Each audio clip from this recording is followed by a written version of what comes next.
Moments podcast. Thanks for tuning in and making a choice to see God is still alive and at work changing people's lives. This is a show filled with stories of grit and gratitude to inspire you to never give up no matter what comes your way. And now, here's your host, Kimberly Stevens.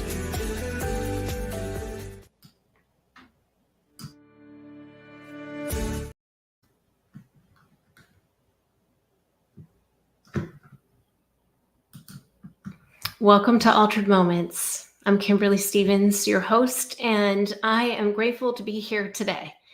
Last night we had a hurricane that came through Florida, and I'm so grateful that my home was very minimally damaged, and my heart is just breaking for people who are still in the path of this storm and who have suffered great loss. It truly is an altered moment in our lives. Well, what is an altered moment? An altered moment is the moment when the alter, A-L-T-A-R, of God meets the verb, A-L-T-E-R, to change. And when we are changed by God, it is a moment that we remember for the rest of our lives. And it is my prayer that by bringing stories to light of people's altered moments, that everyone listening will have greater eyes to see and bigger ears to hear where God is working in their lives. Today we have an amazing lady. Her name is Mia Deneen. She is going to share her story. She's coming to us from Atlanta. Let me bring her to the stage. Mia, welcome. Thanks for being here. Hello, Kimberly. Thank you so much for having me. I am so grateful that both of us had internet and power and that we were able to be here today. Yes, that is a miracle. It is. I know Atlanta got hit pretty hard. And how was your family during the storm? We are great. My daughter, who lives in the in North Atlanta, was able to come back home, and we were able to hunker down together. My son is just south of Nashville, and the storm at the last minute took a turn and missed him. So, we have been immeasurably blessed. Oh, I'm so glad to hear that. Mm-hmm. I know last night they were talking about how it was going to hit Florida and then it was going to just devastate Georgia and Atlanta. And so it is a miracle that we're both here today. Yes, it is. It is. So for everyone listening, Mia Deneen, you can find her on Spotify and Instagram, Deneen, D-E-N-E-E-N, and Mia is M-I-A. So it's Mia Deneen. She is a mom. She's a singer-songwriter. She's an author. And her book has a little bit to do with the altered moment that she's going to share today. Mia's book is called God's Work: How I Overcame Food Addiction Through, remind me the ending. Through the power of God. Through the power of God. The same way we came through the hurricane. Absolutely. Yeah, absolutely. Well, tell us a little bit about your book. Tell us a little bit about what you do in Atlanta, and tell us a little bit more about Mia. All right. Well, I am Mia Deneen. I am a wife of 23 years and a mother of 3. We are blended, so we have 5 altogether. But my 3 are age 21, 19, and 13. I'm a homeschool mom of 15 years, and I'm also a singer and a songwriter and a speaker, and just recently became an author by the grace of God. Congratulations. Thank you. And you have a copy of your book there? Yes, I do.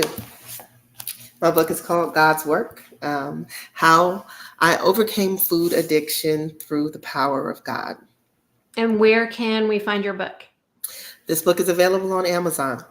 Awesome. Yes. Okay. Say the title one more time. God's Work: How I Overcame Food Addiction Through the Power of God by Mia Deneen. Awesome. Awesome. Awesome. So what inspired you to write your book? And you said recently, so when was it published? 2023. So this book just came out. Awesome. And the inspiration to write the book, I definitely just have one word answer, and that was God. I never saw myself as an author. I am a writer. I write songs. I teach children how to write. I've been, a strong writer. I have a degree in literature, but I never saw myself as an author, and just maybe never thought I had that much to say. But I do specifically remember sometime in about the year 2020. God speaking to me to say write, and I didn't specifically know what I was going to write about. I just started to go on my computer on a daily basis and to write about my experiences. Wow. That takes a lot of discipline. And for me, when I wrote my book, I knew that I was supposed to write a book when I was 8 years old. And Mm. when I was 40, I knew what it was supposed to be about. And when I was about 50, God gave me the title and essentially told me to write it. And I didn't write it for about 6 years. And so I felt like I was Jonah, out of the will of God and in the belly of the whale. And it was finally time. And that's how I wrote my book too. I sat down and I disciplined myself to actually write. And Mhm. I know you speak from experience and I speak from experience. Sometimes it's just not easy. But if you sit down and write and discipline yourself every day, eventually you get a beautiful book. Exactly. And I'm glad you said that because I had, a similar story. It wasn't, it was a 3 year, mine was a 3 year journey. It wasn't, a very long journey as far as books go. But there was a period of time where I put the book away because I didn't know where to go anymore with it. I didn't have a title. Well, no, I'm sorry. I did have a title, but I didn't know the direction to take the book. I originally thought that I was going to write a book about weight loss. And then, but that wasn't what was happening in my life. And so I didn't know where to go with the book. So I put the book down thinking that the whole thing had kind of been a bad idea or maybe, thoughts in my own head. And then I remember one birthday, it was a birthday of mine specifically. My husband took me to the silos in Texas where Chip and Joanna Gaines have their setup. And we were walking through some of their different setups and their shops. And I remember going into a little shop where there were these beautiful little wall hangings. And I walked in, and one of the wall hangings said, "Your story matters." And Oh, I remember specifically tearing up a little bit because I knew that that was God telling me that my story mattered. your story matters. My story matters. All our stories matter. Mhm. And that's why I love doing this podcast because it's stories. And all of our stories, somehow God intervenes and changes us, and we become new, changed, different. We see our Mhm. past with different eyes. And I love that I get to be a host for you to come here today and tell us your story. Mhm. So Yeah. I've heard your story and it's inspiring and amazing. And you've had to do a lot of hard work in order to be here. One, and have written your book, but two, in order to be here with a story to share. You've had to do a lot of deep work inside and spiritually. Mm-hmm. Mm-hmm. Yes, the inner work. It has been hard work, but I wouldn't trade it for anything, and I would recommend it to any girl or woman who needs healing. And I would also say that the work is not done alone. It is very much God's work that He wants to do in us. It is a work that we can lean into and surrender to. It's not a work that we have to do on our own. It is a collaborative work that we can lean into and allow the work to be done in us. So yeah, that's what I would definitely say. I love that. And your book title is God's Work. Yes. And I actually want to, just because we're saying it so many times, I just want to put that up on the screen here.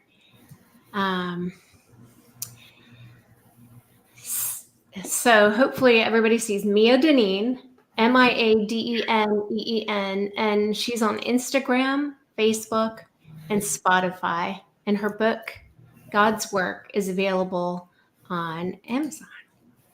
Thank you for that. You're welcome.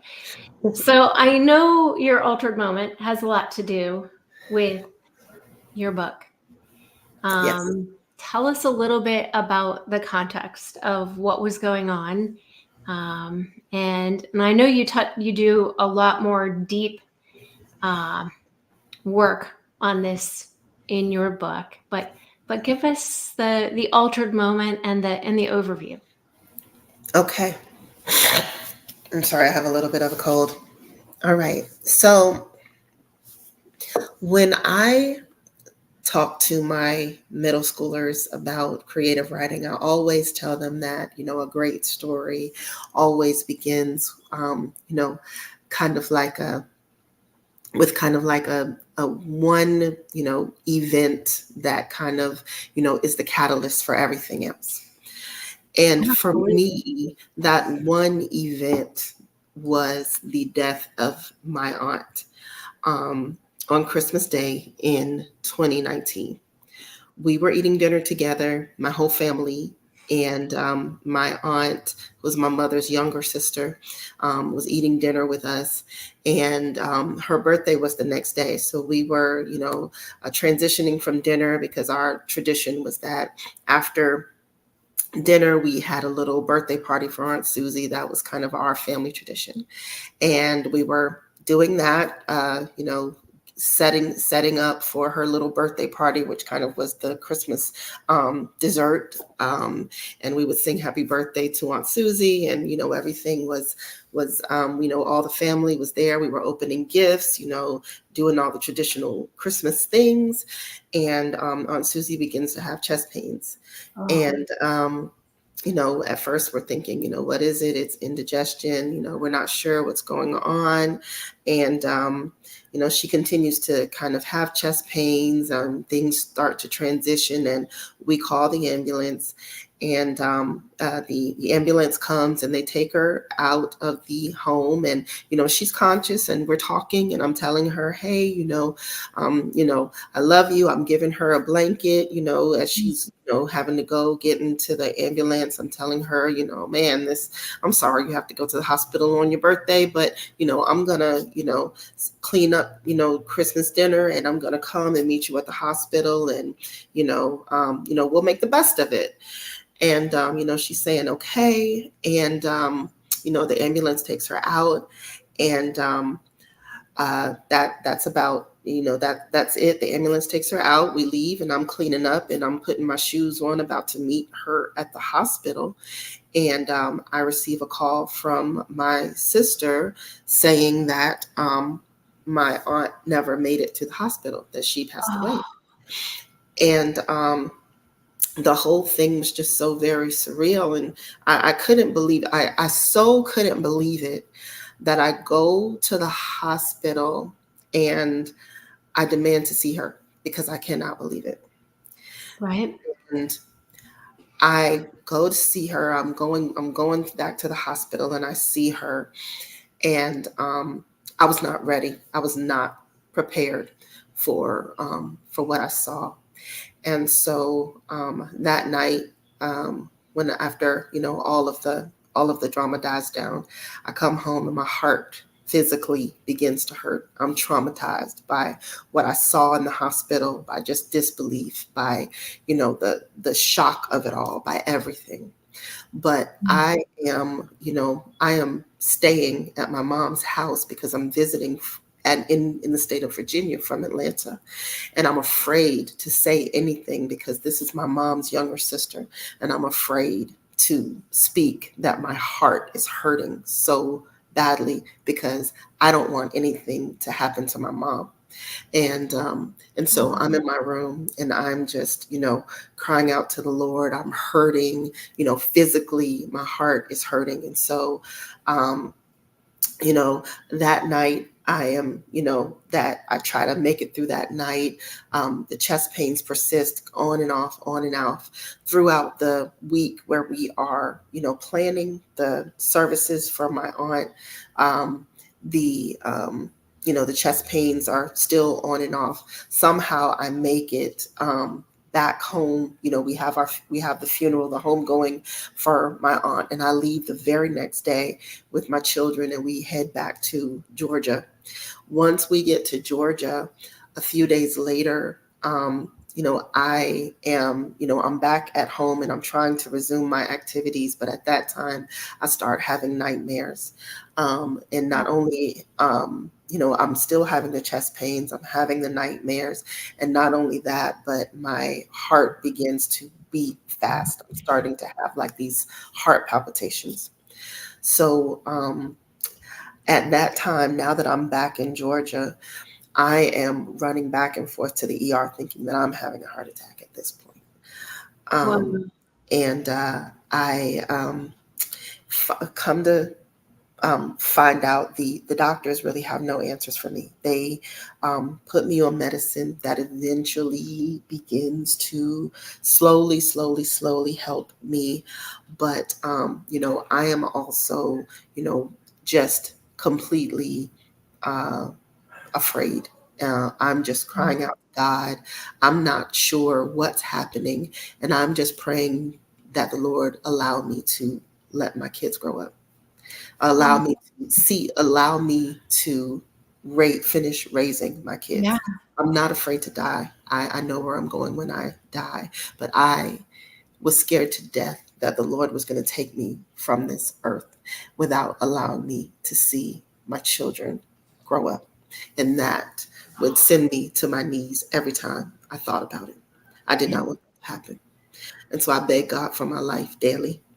This was over the course of about, I would say, 6 or 7 weeks. And over that time, slowly, the medicine began to help. I was wearing a heart monitor. I was back and forth to a cardiologist. And slowly, I was fasting and I was praying. And slowly, my heart began to slow back to normal. Wow. During that time, what I want to say is that God began to take that occasion to not only heal my heart physically, but once I began fasting and praying and my heart rate started healing, my heart rate started slowing to normal, there was this period of time where I understood that God was taking me on a journey. And that journey lasted about 3 years.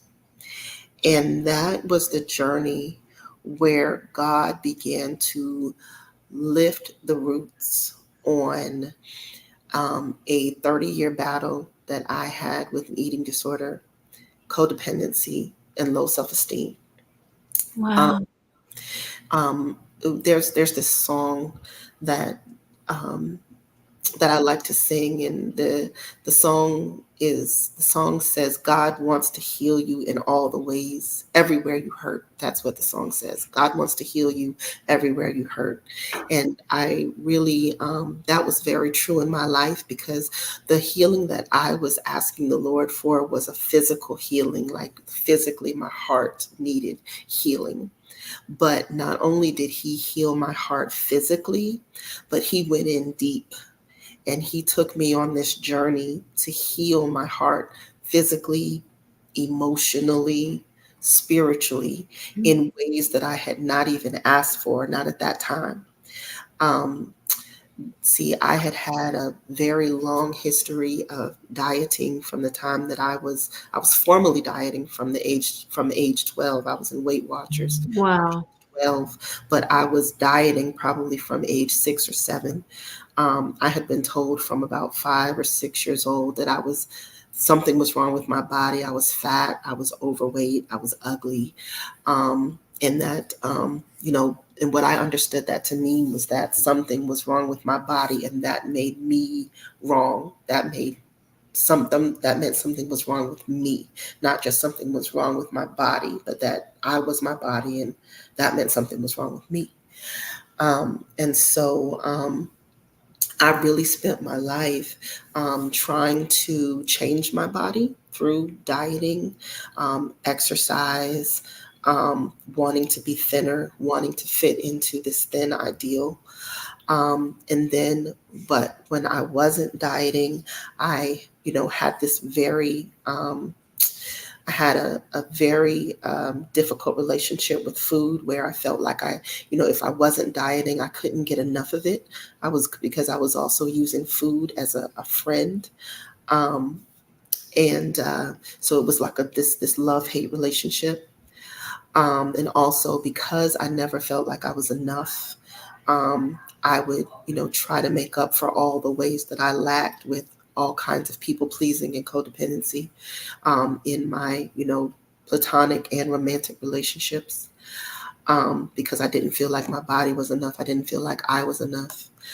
And, those things chased me from childhood into adulthood, and showed up in the workplace, in my career, in my marriage, in the ways I dealt with, in friendships, in everything I did, in the way I saw myself as an individual. Um, and so really God went in and began to pull the roots of all of that, because I really thought that the answer to my problem was that I needed to lose weight, and that I was just a failure because I couldn't do that. I couldn't lose the weight, Wow. at least not for any length of time. But God began to pull the roots to all of that to tell me that my losing weight was me wanting to lose weight was just a symptom of all of the lies I had believed about myself from 5 years old. The lies that I had believed that my body was wrong in the first place. The lies that I had believed that my body wasn't God's workmanship in the very first place. Mm-hmm. And so that was um, new information for me. The fact that my body and who I was as a person, my personality, my nose, my hair, the way I relate to people, my heart, everything about me was exactly how God wanted it, and that I was exactly the way God wanted me to be, and that God loved me and was pursuing me as me, and I didn't have to change, and I didn't have to um, lose weight, and I didn't have to be different to be loved by God. Um, there was this one time when I was going through this process that I imagined myself coming before the throne of God. And as I was coming before the throne of God, I was placing my hands over my stomach and over my waist, because I was telling Wow. God, I'm so sorry. I ruined my body. I'm so sorry, God. I'm so sorry. I'm so sorry. And I remember I imagined in my imagination, God removed my hands from my body, and he showed me, he said, you are exactly who I wanted you to be. This is exactly how I made you. This is exactly what I wanted. And I couldn't, and I almost didn't understand him at first. I was like, no, this is, I ruined my body. I did this to myself. How could you love this? And he said, you are exactly who I wanted. And that was the type of romantic love that God showed me. And that was my altered moment. That is, I'm over here crying behind backstage. And the verse that just keeps coming to mind as you're talking is, you are fearfully and wonderfully made. I am fearfully and wonderfully made. We are made in the image of God. And before we were born, He knew us. And He created every cell in our bodies to reflect Him in His image, His glory, His beauty. And amazing that we struggle to see that in ourselves and others. And as you were talking, I was thinking, it's amazing how when we can't see that beauty in ourselves, how we cannot not only function as a whole person, but we can't see it in others either. And so we live in this world where we're really limited in our vision, in seeing God's glory here on earth. And so 3 years you worked on pulling out the roots of things you learned when you were 6 and 5 and through your teen years. Yes. What does pulling out the roots look like? Easier said than done, I know. Absolutely. Absolutely.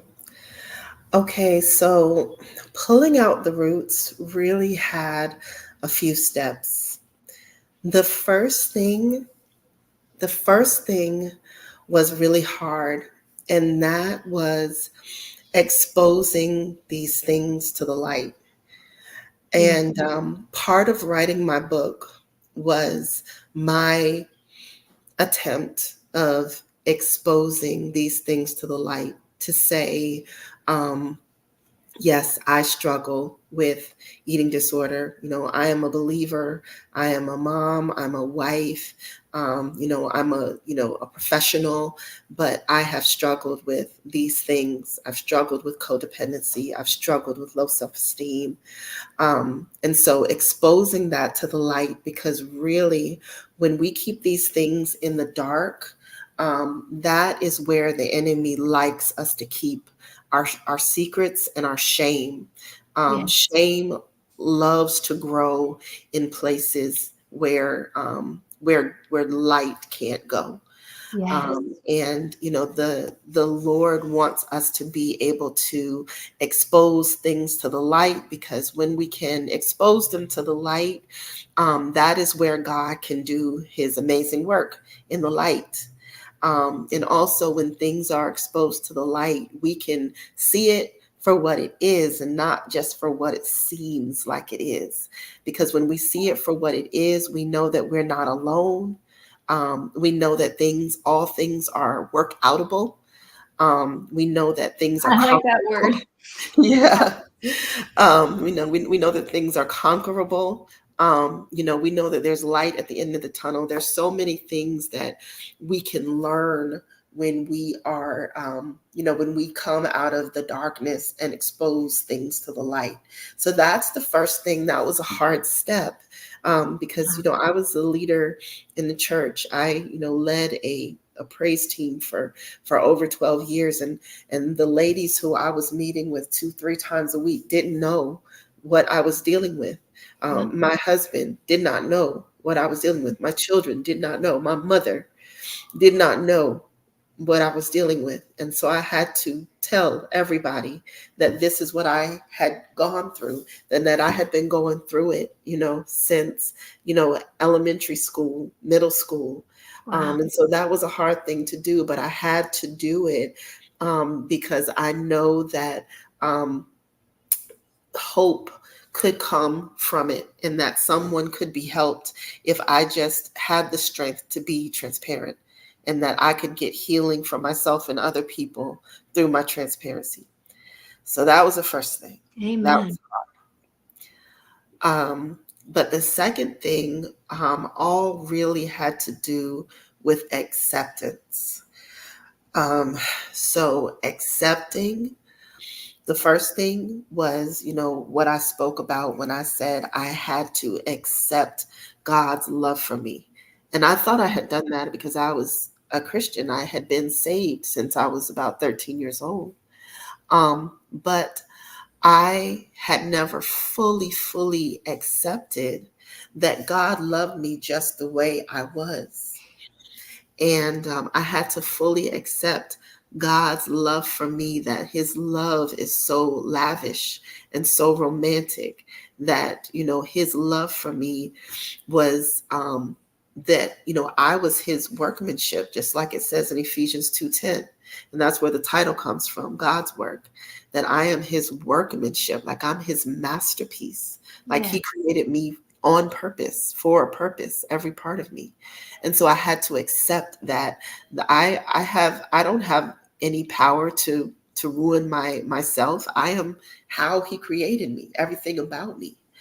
And it's for a purpose, for his purpose. And I'm just, our bodies, all of our bodies are God bodies. We're just kind of, all of us are, meant to be diverse and different and all beautiful. And it's just, we have to, deny that, the culture that says we should all be, this size 2, and should look a certain way, because that's not what God says. And there's so many scriptures that says, God looks, at the heart. He doesn't look at what man looks at. But we get it so twisted. Even us believers, we can easily get that twisted if we're not thinking spiritually. So that was the first acceptance. The second acceptance, after I accepted God's love for me, was I had to accept myself as a person, and I had to finally accept my body, and that's an ongoing journey. I had to Mhm. accept. After I understood that God accepted my body and God accepted me and that he loved me, I had to do the hard work of accepting me. And so, those were, kind of the steps that God took me through to take me into this greater level of freedom. And so, it's just those practical steps. Like, I wake up and I thank God for my body and the things that my body can do. I bless my life. I thank God for, the abilities that he's given me. I take time to speak life into others, especially young girls. I speak to, people who are in our phases of life, the moms, the aunties, to the grandmas, to remind us that we are God's work and that we have to be speaking something different into the lives of our children, because they have to fight the culture. They have to fight social media. They have to fight, the brainwashing of, all the people around them who are saying that Absolutely. be this cookie cutter image when they are made in the image of God, and God is eternal. So we have to think, outside of this one little image, and that, there's something about every single person in the universe that's just like God, and that we should be celebrating that in them. Yes, absolutely. And I think it's really hard because we are taught to compare. And we are taught at a very young age that certain things are lovely and certain things aren't. And it's just our culture, as you said, it's our society. Um, I think social media makes it nearly impossible to not compare. Because when was the last time you posted your ugly picture on social media? Not just Right. you, not me, anybody. We don't Right. post our ugly pictures on social media. we post the pictures of our kids perfectly dressed and their teeth are brushed and their hair's combed and everything in the house is picked up, and we post that picture, even though that might be true for 30 seconds of our life that day. But then Exactly. somebody comes and they look at that picture and they think, wow, look at how her family is. Mhm. And comparison is the thief of joy. I wish I could remember who said that, but it's so true. Mhm. And in dealing with our weight, our appearance, our behavior, our this about anything, we're comparing. And Mhm. comparison is the thief of joy. And really, truly, God's standard is so different than the standards that we grew up as societal norms believing. Mhm. And wow, I mean, our culture, I just think, robs us of so much joy and robs us of the ability to see God's glory in each and every person. It's true. Yeah. Well, your story is amazing. And I know there's so much more that we did not have time to even touch. So that's why we need to get your book. Tell us the title again. It's God's work, how I overcame food addiction through the power of God. And just look for the little broken heart made from a cookie that Oh, has a significance in the book. So definitely check that out, pick it up. You won't be sorry. It's a quick read. Most people say they read it in a sitting. If you're a nice. reader, you'll read it in a sitting. So yeah, definitely pick that And up. find you on your socials, Mia Deneen, Deneen, for anyone who is just listening and not seeing.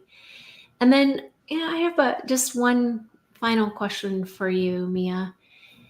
If you now, with the wisdom that you've learned, that I know is still in process, had advice to give back to yourself when you were 5 or 6 or 16 or in your 20s, really struggling through that, what could you say now, as yourself now, to her that might have helped? I would definitely say that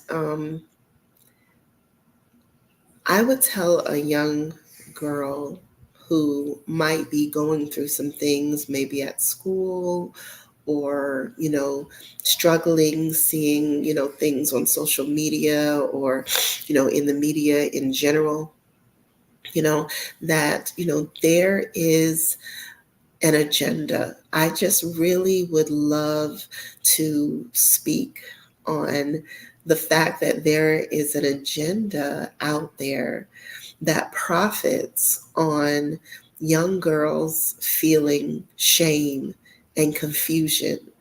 And the earlier young girls learn to reject that agenda and Yes. to understand their beauty and to stand on their own 2 feet, then I think that we could, possibly um, feel a lot better, do a lot better, know a lot better. But I think that, some of us, I know for me, I didn't understand about, the agenda that was, put out there, to make money off of my insecurities and my It's shame. implied in everything. Right. I didn't understand, that this was set up, for that purpose. And if I had known it, then maybe I could have played the game a lot smarter. Uh, Hmm. but I want the younger, the better for young girls to be hip to that. I want us moms to be preaching a different, message to our children than what they're hearing at school and in the media. Yes. And just educating them on their beauty, educating them on their uniqueness, educating them on what the word says about them, so that they can have tools to fight against diet culture, this beauty culture, this comparison culture, all of that stuff that's set up to profit on their insecurities and their shame. Really Yeah. would. Yeah. Well, thank you so much for taking the time to share your story and to encourage us to bring our darkness to light and to allow God to heal those things that we keep hidden away. And that truly is an altered moment. It's an altering moment. It's an altered moment. It is ongoing and Absolutely. necessary. And Mia Deneen, you are amazing. You are fabulous. You are beautiful. You are fearfully and wonderfully made. And I just hope you leave here feeling encouraged. I know your story will inspire others to stop comparing and to see they are created in the image of God. And in doing so, see where God is working in their lives to bring them free from that destruction. Mm-hmm. Absolutely. Thank you so much for having me. I'm so glad that we got a chance to do this, and you just have a wonderful and blessed day. And you too, my new friend, Mia Yes. Deneen. Thank you. Thank for being you. here.